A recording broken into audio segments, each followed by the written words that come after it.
Bonjour, c'est Florent, on est sur le podcast Pilote ta vie, c'est la séquence 227, donc on continue sur notre dynamique du podcast. Alors du coup, je fais un petit récap par rapport aux changements récents, donc il y aura un podcast le mardi, le jeudi, le dimanche, sachant que le jeudi, ce sera simplement la transcription audio d'une vidéo YouTube, donc si tu veux voir le truc complet, plus élaboré, ce sera sur YouTube. Donc je te donnerai d'ailleurs les infos de ma chaîne YouTube, mais si tu veux me trouver, tu tapes Florent Fusier ou Florent Fusier Coaching sur YouTube et tu vas trouver la chaîne, hein. Il y a déjà plus d'une centaine de vidéos. Tu as des trucs sympas aussi que j'ai fait il y a quelques années. Comme je disais, quand j'étais à La Réunion, quand j'étais en déplacement, tu vois, dans des endroits sympas comme ça, j'en profitais pour faire des vidéos. Donc ça fait un peu voyager. Et même si ça date de quelques années, c'est des thèmes qui sont toujours d'actualité, hein, comme tu le sais. Le développement personnel, en fait, n'a pas d'âge. C'est ça qui est intéressant, c'est que de toute façon, les problématiques qu'on a, en général, on se les traîne pendant un moment, depuis des années, et ça prend du temps pour travailler dessus aussi. Alors du coup, aujourd'hui, on va continuer sur cette dynamique aussi. Donc tu peux retrouver la fiche PDF toujours détaillée pour chaque podcast, chaque épisode, tu vois. Donc ça, tu vas le retrouver maintenant sur le nouveau site. Donc je vais te mettre le lien sur le podcast. Tu le trouveras du coup sur SoundCloud, Spotify et compagnie. Comme ça, tu auras juste à aller voir du coup. Pas la peine que je te donne le nom, tout ça, tu vas peut-être pas forcément l'écrire correctement. Donc il y aura une nouvelle plateforme avec pareil la fiche PDF. Et du coup, tout sera centralisé là-dessus maintenant. Donc du coup, tu vas avoir pas mal de choses qui vont passer là-dessus. Alors simplement, je t'annonce aussi, donc là on continue comme ça jusqu'à la fin du mois de mai. À partir du mois de juin, il y aura un autre truc daily. T'inquiète pas, je te laisse pas tomber sur le quotidien.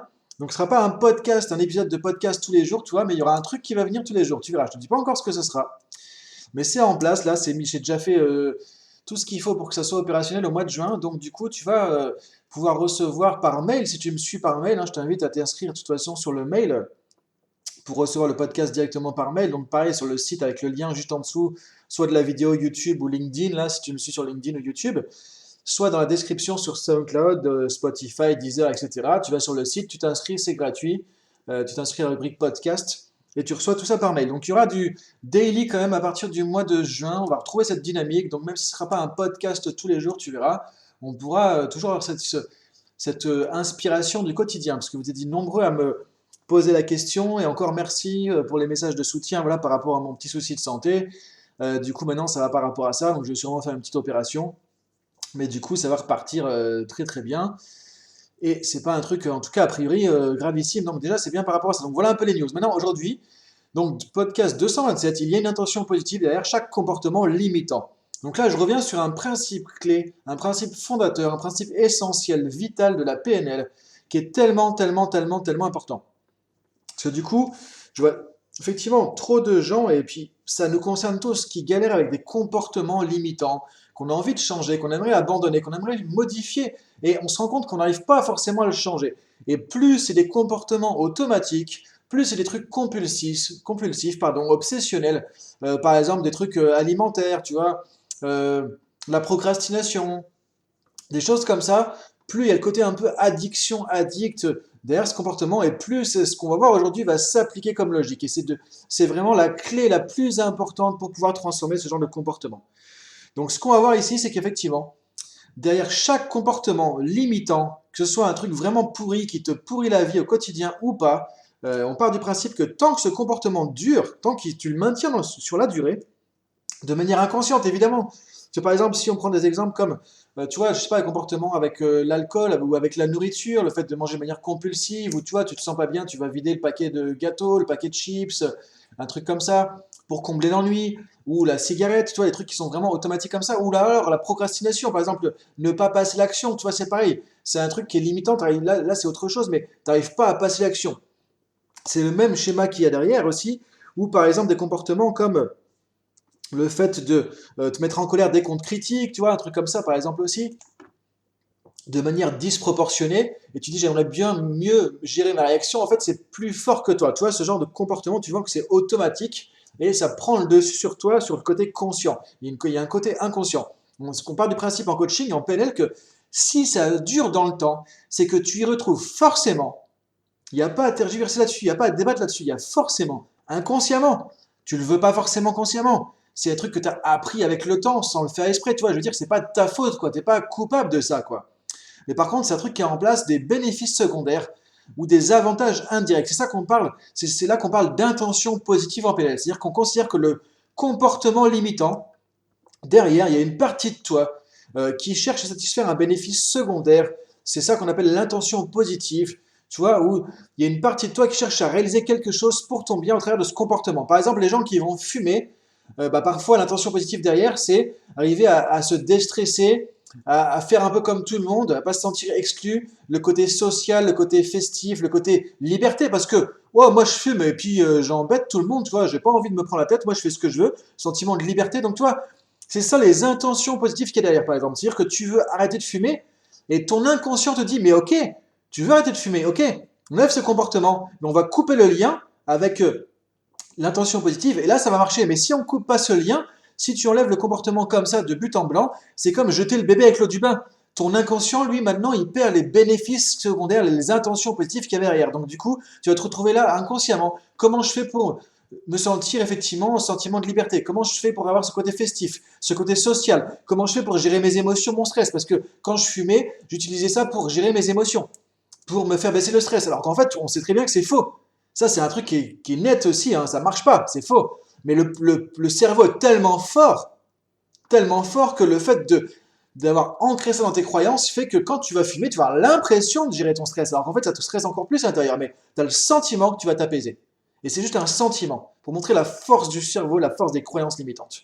Et du coup, c'est pour ça que tout ce qui est changement comportemental brut comme ça, brut de décoffrage, ne marche jamais parce que du coup, t'envoies le bébé avec l'eau du bain promener quoi. Donc t'arrêtes de fumer et ton inconscient, lui qui cherche un équilibre, il a plus là, à l'instant, aucun autre moyen de retrouver ses bénéfices secondaires.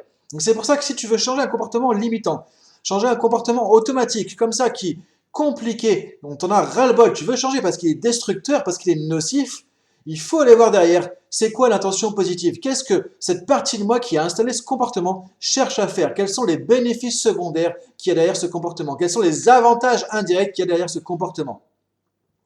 Donc c'est ça qu'on appelle l'intention positive. Et tu peux changer le comportement si tu arrives à avoir un autre comportement différent qui va satisfaire cette intention positive. Par exemple, trouver un autre comportement qui fait que tu sens ce côté liberté, social par exemple, gérer tes émotions. Si par exemple c'est le comportement alimentaire, toi la nourriture récompense par exemple. Comment tu peux te récompenser autrement qu'en mangeant quelque chose, par exemple? Donc tu vois, c'est en allant chercher des alternatives. Donc la première chose que tu peux faire, c'est te dire, ok, derrière ce comportement que je veux changer, qu'est-ce que j'y retrouve comme avantage? Qu'est-ce que je trouve comme utilité, comme bénéfice secondaire? Même si tu veux pas te l'avouer, il faut être honnête avec toi-même et te dire, qu'est-ce que je recherche à travers ce comportement? Et encore une fois, tu n'es pas coupable de ça, tu n'es pas responsable de ça, c'est des trucs que tu as appris inconsciemment avec le temps, avec l'expérience du passé, avec ton éducation, parfois avec des traumatismes et tout, donc faut pas t'en vouloir, faut pas juste te dire oui mais je préfère pas avoir ça parce que sinon je vais me trouver nul. Non, c'est comme ça, c'est pas grave, mais si tu es au clair avec toi-même, tu vas comprendre la mécanique qu'il y a derrière. Et le changement, alors que tu peux faire toi, ou sinon si c'est difficile, il faut aller voir un coach ou un hypnothérapeute, tu vois, pour faire ça. Il va t'aider à remplacer ce truc-là avec des comportements alternatifs qui vont faire que tu vas ne pas jeter le bébé avec l'eau du bain, tu vas garder finalement cette intention positive, mais la satisfaire de manière différente. Et c'est ça qui marche dans un changement de comportement. C'est pas arrêter de but en blanc un truc, ça marche pas. C'est pour ça que tous les régimes ne marchent pas. Les gens, ils font ça pour une certaine durée, après ça explose et on revient à la case départ parce qu'on a besoin de notre nourriture récompense, on a besoin de notre nourriture ennui, on a besoin de notre nourriture plaisir, etc. Et du coup, on revient au truc et on remange n'importe quoi et c'est reparti. Et c'est reparti. Par contre, quand tu vas changer ta relation avec la nourriture, parce que tu auras trouvé d'autres moyens de satisfaire les bénéfices qu'il y a derrière, le comportement nourriture, là, ça va changer. Là, ça va changer. Et là, tu as gagné. Et là, tu vas pouvoir évoluer. C'est pour ça que c'est tellement important de comprendre ça. Et c'est valable pour plein de trucs. Par exemple, la procrastination, c'est pareil. C'est quoi l'intention positive de la procrastination? Parfois, c'est de ne pas se confronter à la réalité, qu'on peut se planter, de ne pas se confronter à l'échec, de ne pas être critiqué, de ne pas être jugé. Tu vois, c'est tout ça qu'il va y avoir derrière aussi. Mais quand tu es honnête avec toi-même, que tu vas chercher ça, que tu te rends compte, ok, c'est quoi l'intention positive derrière, là, tu peux avoir un pouvoir de changement. Que tu peux te dire maintenant, ok, comment je peux trouver ça autrement ou comment je peux changer ça parce que parfois c'est des croyances limitantes. Et donc la clé c'est de voir est-ce que c'est des vraies intentions positives ou est-ce que c'est des croyances limitantes. Par exemple la peur de se planter, de l'échec, ça c'est du bullshit. Désolé de dire ça. L'échec n'existe pas. L'échec, c'est une construction mentale, donc c'est juste des croyances limitantes, c'est juste des foutues croyances. Tu changes tes croyances, tu n'as plus besoin d'avoir peur de l'échec. Parce que l'échec n'existe pas. C'est aussi simple que ça. C'est pour ça que si tu prends un coach, tu fais du coaching, ou si tu vas dans le développement personnel, tu vois, il y a des modules, des trucs comme ça, je sais pas. En tout cas, tu vas chercher des outils concrets comme on le trouve en PNL, tu peux changer tout ça. Il faut arrêter de rester avec des trucs comme ça pendant 10 ans, 20 ans, toute sa vie, alors que ça peut changer facilement. C'est dommage, quoi. Donc, tu vois, je te donne un peu la mécanique là. Donc, c'est possible de changer un comportement en gardant autre chose, en gardant l'intention positive et en changeant de comportement. Trouver un autre comportement qui va faire ça. En fait, l'intention positive, donc soit ça va être quelque chose de factuel, de réel, soit c'est basé sur des croyances limitantes, auquel cas tu changes tes croyances et le truc disparaît, et le comportement limitant disparaît avec aussi. Dans tous les cas, c'est important de ne pas chercher à lutter contre toi, pas chercher à lutter contre un comportement en t'en voulant et en culpabilisant, en disant ah, j'aurais pas dû faire ça, je suis vraiment nul, etc. Ça sert à rien. De dire ok, j'ai ce comportement, j'ai ce problème. Maintenant, qu'est-ce que mon inconscient cherche à retrouver derrière ce comportement? Et ça, c'est la seule et unique vraie question à te poser. Et quand tu prends un papier, tu notes les trucs qui viennent là, tu vas prendre conscience des choses qui sont vraiment essentielles, importantes pour ça. Et là, tu as le point de départ du changement. Donc, je te laisse réfléchir à tout ça. Il y a une intention positive derrière chaque comportement limitant. Tu vas retrouver, je sais que c'est un concept un peu compliqué comme ça, mais c'est tellement essentiel, tellement important. Ça peut changer tellement de vie aussi. Et donc, ce que je propose de faire, tu vois, c'est va sur drashtaschool.com, toi, c'est le nouveau site, enfin, tu vois, peu importe le nom, tu vas trouver le lien juste en dessous. Va récupérer la fiche PDF, c'est gratuit, tu as un espace que tu vas créer, pareil, identifiant, tout ça, un espace. J'ai changé de plateforme parce qu'elle est beaucoup plus facile, celle-là, elle est plus simple, elle est plus sympa aussi que le reste. Donc, c'est pour ça. Donc, tu peux récupérer la fiche PDF. Tu as tous les points clés. Toi, là, je l'ai devant moi. Toi, il y a 1, 2, 3, 4, 5, 6, 7, 8 points clés. Comme ça, tu as une mini formation, déjà un truc, voilà, pour un point de départ, quoi, pour commencer à changer. Donc, tu peux aller chercher ça. Et il y aura donc régulièrement, encore une fois, ces podcasts. Au mois de juin, il y aura un autre truc daily qui va venir aussi tous les jours. Donc, je t'invite vraiment à poser ça, à mettre en place les choses, voir que juste avec ces prises de conscience, déjà, tu peux amorcer un changement. Et si jamais il y a besoin, tu peux me contacter sur du coup, soit sur la school, du coup, tu vas trouver, il y a un formulaire de contact, soit sinon, le plus simple, tu vas sur Instagram, tu t'abonnes à mon compte et tu peux me contacter sur @florent.fusier ou alors sur LinkedIn par exemple ou sur YouTube. Donc voilà, bonne journée à toi pour aujourd'hui. Donc voilà le podcast pour mardi. On se retrouve jeudi avec l'audio de la vidéo YouTube. Maintenant, si tu veux voir la vidéo, tu vas sur YouTube Florent Fusier, tu peux t'inscrire. Ça m'aide à développer ma chaîne YouTube aussi. Tu vois, c'est un peu du gagnant-gagnant. Et du coup, on se retrouve jeudi aussi et dimanche pour une citation. Bonne journée à toi, réfléchis bien tout ça, mais bien ça en application, ça va vraiment changer des trucs dans ta vie. Et je suis sûr que là, si tu prends des comportements dont tu as ras-le-bol depuis longtemps, tu vas trouver des choses, tu vas trouver des points clés et tu vas pouvoir commencer à changer. Et c'est vraiment ça la seule solution pour changer les comportements limitants qui nous pourrissent la vie depuis longtemps. Le fait de se dire, ouais, j'arrête du jour au lendemain, j'ai de la volonté, je suis fort, etc. Ça marche pas, c'est n'importe quoi. Et c'est pour ça que on vend autant de régimes, de trucs comme ça, parce que de toute façon, ça marche pas. Et donc les gens font 1, 2, 3, 4, 5, 10, parce qu'on croit que le prochain truc c'est le bon. Mais en fait, non, le problème, il est juste là. Il est juste, la solution, elle est juste devant tes yeux. Et en plus, tu vois, tu as toutes les clés, tu peux y aller, tu peux commencer déjà un changement. Si c'est trop compliqué, viens me parler sur @florent.fusier, Instagram ou LinkedIn ou autre, et on se retrouve. Et puis je te peux donner des choses en plus si tu veux, s'il y a besoin par rapport à ça. Bonne journée à toi. Merci de me suivre, merci de continuer à m'écouter. Et merci pour ceux qui m'ont envoyé un message de soutien aussi. Et à très vite du coup. Bonne journée, merci. Salut!